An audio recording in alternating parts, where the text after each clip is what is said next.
გიგავალიანის საქმეზე განვაგრძობთ ჩვენ ახლა სტუდიაში საუბარ. ჩვენთან ერთად სტუმრად იმყოფება ერთ-ერთი დაკავებული არასრულწლოვნის მამა ალექსანდრე გაბაშვილია ჩვენთან ერთად. მოგესალმებით, მადლობა რომ გვეწვიეთ ფორმულაში. მადლობა რომ მომიწვიეთ. თქვენი შვილი არის დაკავებული, მას ედავებიან ჯანმრთელობის განზრახ მძიმე დაზიანებას. თქვენ რადიო თავისუფლებასთან ინტერვიუში თქვით, რომ ელოდებით ბრალის დამძიმებას. რატომ და საიდან გაჩნდა ეს მოლოდინი? უნებას მომცემ, თუ პირველას ყოვლისა მე მინდა მიუსამძიმრო გიგავალიანის ოჯახს და განსაკუთრებით ქალბატონ ეკას დედას. მშობელი ვარ და ვიცი რა ტკივილია და წარმოუდგენელია, ამაზე მეტი სიმწარე არ არსებობს და მინდა რომ იცოდეთ, რომ თქვენთან ერთად ტირით და გვტკივა. იპასუხებ თქვენ შეკითხვაზე. ჩვენ გადაგვედო სასამართლო და ჩვენს ადვოკატებს პროკურატურამ შეატყობინა, რომ მოემზადეთ იმისთვის, რომ ბრალი დაგიმძიმდებათ 117-ის მეოთხე მუხლით, რომელიც ითვალისწინებს თუ არ ვცდები 15 წლამდე აღკვეთას. დიახ. ყველაზე დიდი პრობლემა ისაა, რომ საქმეში არ გამოჩენილა არანაირი ახალი მასალა. არც ერთი ნივთკეცებულება, არაფერი არ დამატებია საქმეს. ანუ რაც იყო გამოძიებული თავის დროზე, არაფერი არ შეემატა და ყველაფერი ახლა რაც ხდება, ანა ნასყიდაშვილის დაკავება, დემეტრე ჩიქოვანის დაკავება, ეს ბრალის დამძიმება, ყველაფერი ხდება დაკვეთით და პროკურატურა რატომღაც ამ ყველაფერს აკეთებს. არ ვიცი როგორ შეიძლება დღევანდელ საზოგადოებაში ეგეთი რამე ხდებოდეს. ანუ ფაქტებია ახლა, რასაც გავაჟღერებ, ქალბატონი ეკა ითხოვდა იმას, რომ არ მომწონსო გამოძიების ჯგუფიო გადასცეს კვლელობის გამოძიებას, არ ვიცი რა ქვია სწორედ. მოითხოვა, რომ პროკურორი შეცვალეთო, პროკურორი შეუცვალეს. მოითხოვა, რომ ბავშვები დაიჭირეთო, კიდეო ჯგუფი არისო. თქვენ ამბობთ, რომ შესაძლოა თქვენ შვილს ბრალი დაუმძიმონ მტკიცებულებების გარეშე, მხოლოდ იმის გამო, რომ ოჯახის მოთხოვნა დაკმაყოფილდეს. რა თქმა უნდა, იმიტომ რომ დემეტრე ჩიქოვანი იწვა სახლში დივანზე სიცხით და ბავშვს დაუმძიმეს ბრალი 14 წლამდე. იმას თუ დაუმძიმეს და ჩვენ კიდე გვითხრეს, რომ მოემზადეთ ვიზავთ, ანუ ყოველ წამს ველოდებით ზარსო, შევდივართ ციხეში იმისთვის, რომ ბრალი დაგვიმძიმონ. ან ვისთან ქონდათ კომუნიკაცია პროკურატურიდან? ვინ დარეკა? პროკურატურა პირადად მე არ მელაპარაკება, პროკურატურა ელაპარაკება ჩვენს ადვოკატებს. ადვოკატებმა მითხრეს პირადად მე ბრალს დაგვიმძიმებენ. და პირველი ნაბიჯი ამ ისტორიაში იყო დემეტრე ჩიქოვანის ბრალის დამძიმება. ეხლა წარმოიდგინეთ, მშობლებო, თქვენი შვილი იწვა სახლში. ჯერ დააკავეს იმისთვის, რომ რატო არ შეატყობინე და რა იცოდა და რა არ იცოდა ვინ იცის და მეორე დღეს შედიან და უმძიმებენ ბრალს 117-ის მესამე მუხლით, რომელიც ითვალისწინებს 14 წლამდე აღკვეთას. კი, აი ბრალის დამძიმების შემთხვევაში, მაგალითად თქვენ შვილს ემუქრება 10-დან 14 წლამდე პატიმრობა, ხო ასეა? თუ დემეტრეს ემუქრება 14 წლამდე და ჩვენ თუ 117-ის ჩვენ კიდე 117-ის მეოთხეს გვედავებიან, ის კიდევ არ ესია, ანუ ის იქნება 15 წლამდე.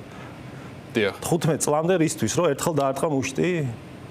აბა თქვენი აზრით რა მუხლით უნდა დაიწყოს გამოძიება? რა მიმართულებით უნდა წავიდეს გამოძიება? თქვენი ვერსია რა არის? ჩემი აზრი, ეს არის ადვოკატების და იურისტების დასკვნა, რომ ეს საქმე პირადად ჩემი შვილის მიმართ უნდა იყოს გამოძიებული 126 მუხლით, რომელიც თუ არ ვცდები, გულისხმობს ძალადობას. გულისხმობს ძალადობას, დიახ. ეხლა რაც ხდება, არის ტოტალური გაყალბება. თუმცა სახეზეა უმძიმესი შემთხვევა ადამიანი დაიღუპა. რა თქმა უნდა, გეთანხმებით მოხდა ტრაგედია. საქართველოს დაკარგა შვილი, დედამ დაკარგა შვილი. მაგრამ სად არის ის ზღვარი, რომ ბავშვმა მივიდა გოგოს ღირსების დასაცავად და ერთხელ დაარტყა მუშტი და მერე რა მოხდა იმ სამავთყოფოში, ვინმე გამოიძიეთ? ვინმე დასვა შეკითხვები სამავთყოფოსთან? ქალბატონი ეკა ყველა თქვენ გაქვთ კითხვები ექიმებთან დაკავშირებით? ცარიელა შეკითხვა. თუ მომცემ საშუალებას გავაჟღერებ. ბრძანეთ. პირველ რიგში თავიდან ანუ ყველაზე ცუდი ისაა, რომ ყველა ეყრდნობა ქალბატონი ეკას ვერსიას. მე ვიცი რომ ეგრეა, ეგრე ქნეს, მოდი დავერტყნოთ გამოძიებას, მოდი დავერტყნოთ საქმის მასალებს. მე როგორც ვიცი, საქმის მასალები თქვენს გაქვთ. ეგრეა? საქმის მასალებთან დაკავშირებით გარკვეულ ჯგუფს აქვს წვდომა, დიახ. ხო, ძალიან გთხოვთ, ყველა ჩემი სიტყვა, რომელსაც მე ახლა გავაჟღერებ, გადაამოწმეთ. და მოდით ვილაპარაკოთ საქმის მასალების და გამოძიების მტკიცებულების ფარგლებში და არა მე ესე მგონია, მე ესე ვიცი, მე ესე მინდა. საქმის მასალაში წერია. არის დევს ვიდეო, რომელშიც ჩანს რომ ბავშვი ურტყავს ხელს, არ ვამაყობ ამ ვიდეოთი, სწორედ გამიგეთ, მაგრამ თქვენი შვილი ურტყამს ხელს გიგა ავალიანს. არ ვამაყობ ამით, დანაშაულს ვაღიარებთ, მაგრამ მუშტის დარტყმაზე. ბავშვმა გაიგო, რომ ბავშვს შეყვარებულს ავიწროვებენ, მივიდა სანახავად. არც აპირებდა ჩხუბს, ისიც საქმის მასალაში დევს, ემუქრებოდა და ცუდ სიტყვებს წერდა. თუმცა იმავე საქმის მასალებში, რაზეც თქვენ აპელირებთ, ძალიან მძიმე, თქვათ, შეტყობინებები შინაარსი არის, მათ შორის თქვენი შვილის ავტორობით, როგორ გეგმავს ის ამ ყველაფერს და ასე შემდეგ. გეთანხმებით არის და გაგცემთ პასუხს. დიახ. საქმის მასალაში დევს ვიდეო, რომელშიც ჩანს, რომ ბავშვს ხელში არ უჭირავს არც ქვა, არც დუბინკა, არც არანაირი სხვა ნივთი. ჩანს. მასალაში მტკიცებულება დევს. დიახ. მასალაში მტკიცებულება დევს იმისა, რომ კამერამ გადაიღო ამათი ლაპარაკი კამერამ, რომლის არსებობაზე ბავშვებმა რა თქმა უნდა არ იცოდნენ. რატო დაარტყი? ერთი ეკითხება მეორეს. თუ რატო დაარტყი, ეს იმაზე მიუთითებს, რომ საერთოდ ჩხუბსაც არ აპირებდნენ. ტაქსში რო ჯდებიან, ტაქსისტის ჩვენება არის. არ უნდა დამერტყა, ჩემი შვილი ამბობს. მეგობარი პასუხობს, კაი, არაფერი მოუვა, კაცო, რა უნდა მოსვლოდა. იგივე მტკიცებულებებში არის, რომ ბავშვებმა დაუძახეს დახმარებისთვის, იქ ვემყოფ ახლოთ მეზობლებს. ის ბავშვები 4 ცოტა მოზრდილები 20 წლისები და რაღაცა, ამტკიცებენ, რომ გიგას არანაირი დაზიანება არ ქონია. ანუ ეს მტკიცებულება არის და სად იკარგება ეს ყველაფერი? სასწრაფოს ექიმი როცა მოდის,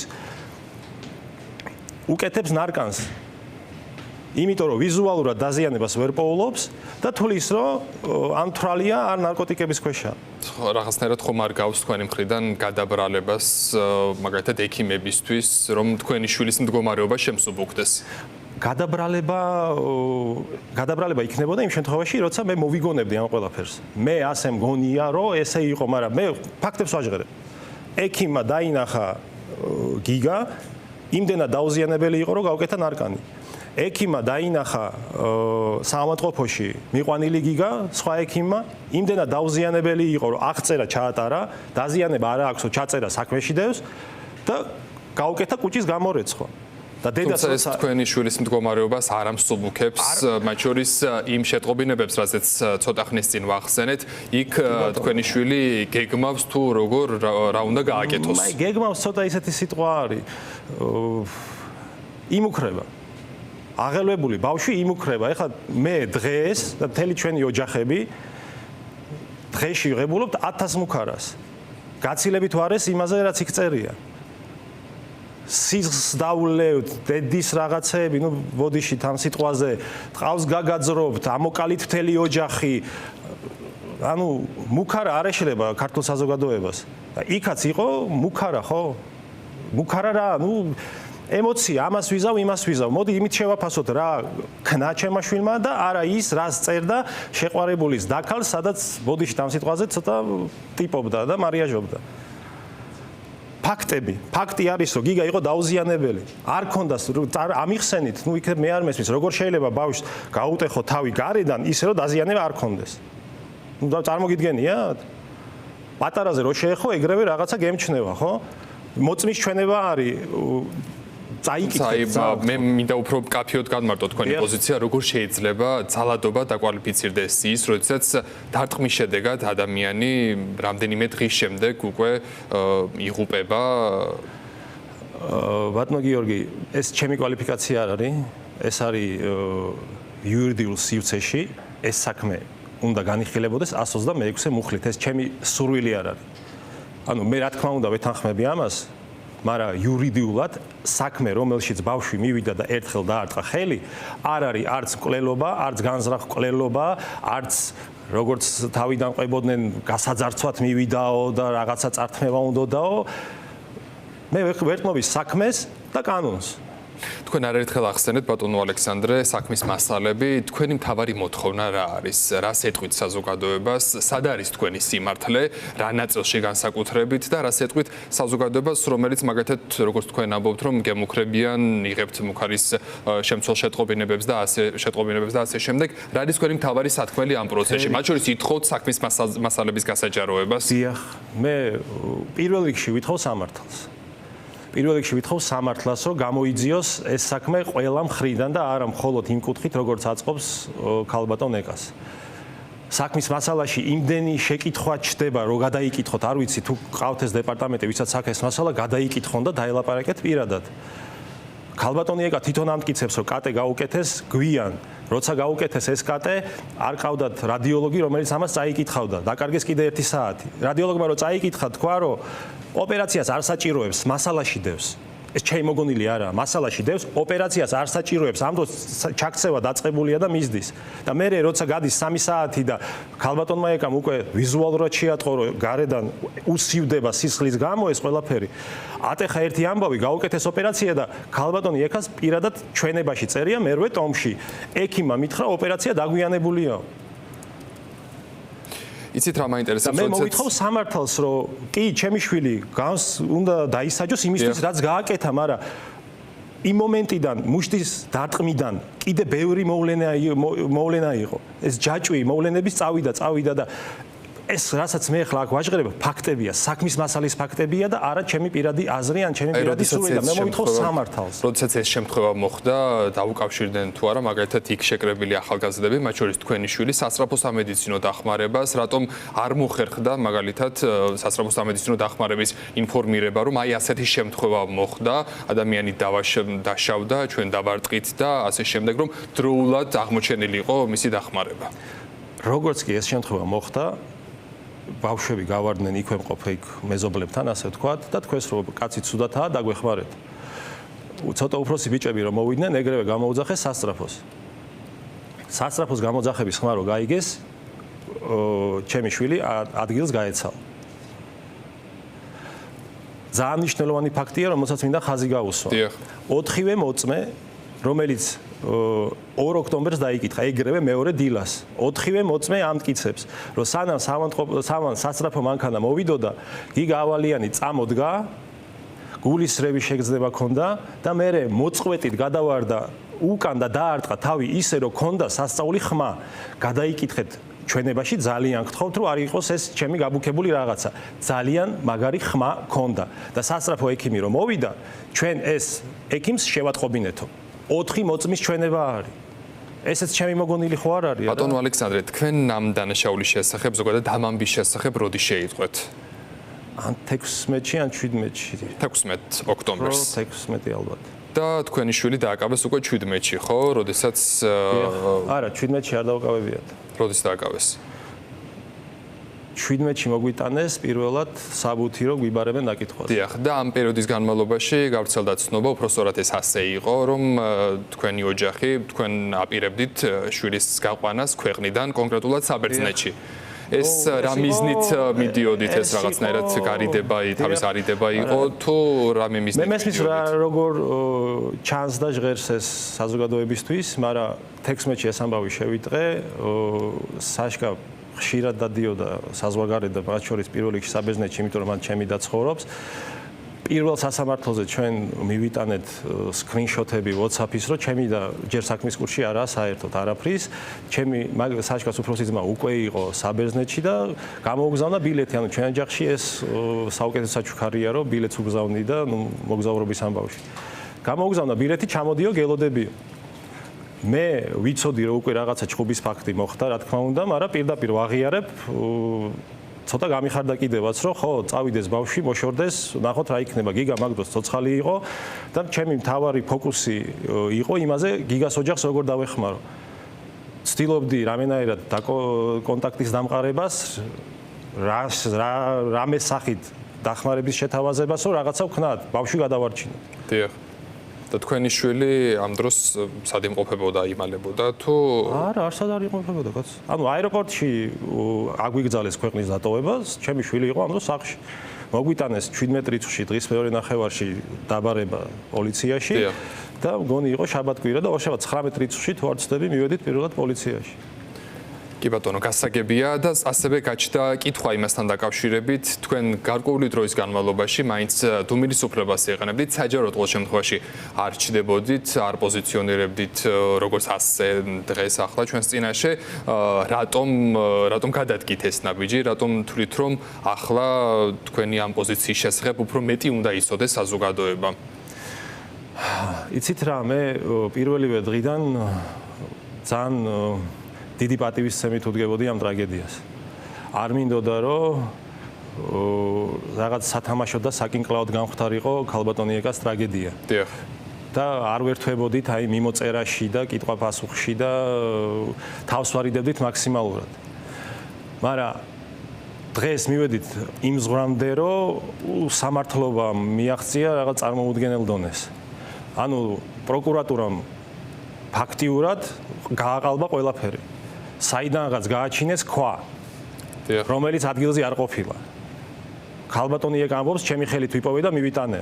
რატომღაც ერთი თვის შემდეგ აცვლებინებენ ამ კრიტიკულ, ყველაზე მნიშვნელოვან 4 მოწმეს ჩვენებას. წარმოიდგინეთ, ნუ რა მოწმემ მისცა ჩვენება ერთი თვის წინ, თვის და 5 დღის თუ რაღაცის მერე იბარებენ ისევ თავიდან 4-ვეს და პოლიციიდან გამოდიან ახალი ჩვენებით. და საზამართლოზე რო ეკითხები, რატო შეცვალეთ ჩვენებაო, იმ დღეს განერვიულებული ვიყავიო. და რა გითხრაო გამონძიებელმა, კი მარაო, რომ შეგაცვლებინო, ეხლა არ ინერვიულობ და მშვიდად დაწერეო და ადვოკატი ეკითხება და მაშინ რა ნერვიულობდით, ხო? მაშინ იმე გაძალებდა, გაჩქარებდა.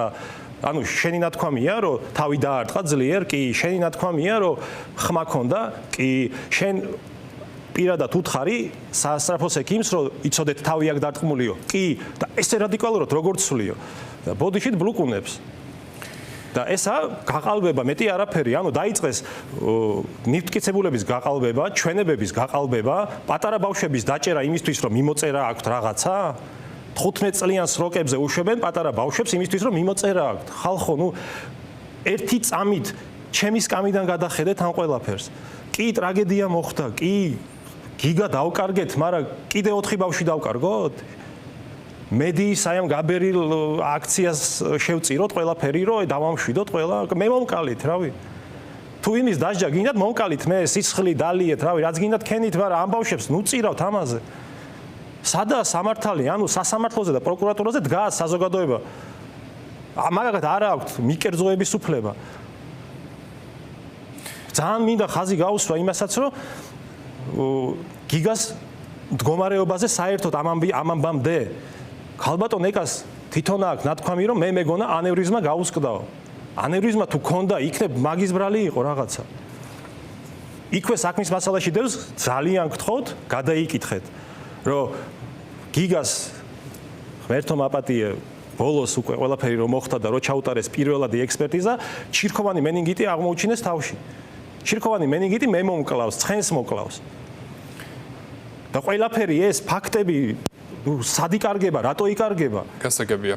რატო შერაცხეს მკვლელებად? ანის საწყალი ბავშვი ნია სუიციდამდე მიიყვანეს. ფსიქოლოგთან დაყავთ, ყველა მეორე დღეს სასწრაფოს უძახებენ რისთვის? მე იწვა დივანზე და ეხლა ზის ციხეში შიმში, იცით რომ დემეტრეს შიმშილობს? ერთ-ერთი დაკავებული ხო? ხო, დედა შიმშილობს გარეთ და ბავშვი შიმშილობს შიგნით. სამართალი გვინდა, მეტი არაფერი არ გვინდა. ხო, თუმცა ჩვენ სახეზე გვაქვს მძიმე შემთხვევა, გიგა ავალიანი არის დაღუპული და რომ არ მომხდარიყო ის შემთხვევა, რაც ვნახეთ, მასზე თავდასხმა არ მოხდებოდა ეს ამბავი. ჩხუბი არ ერქვა ჩვენ დროს ამას, ბატონო გიორგი. თავდასხმა?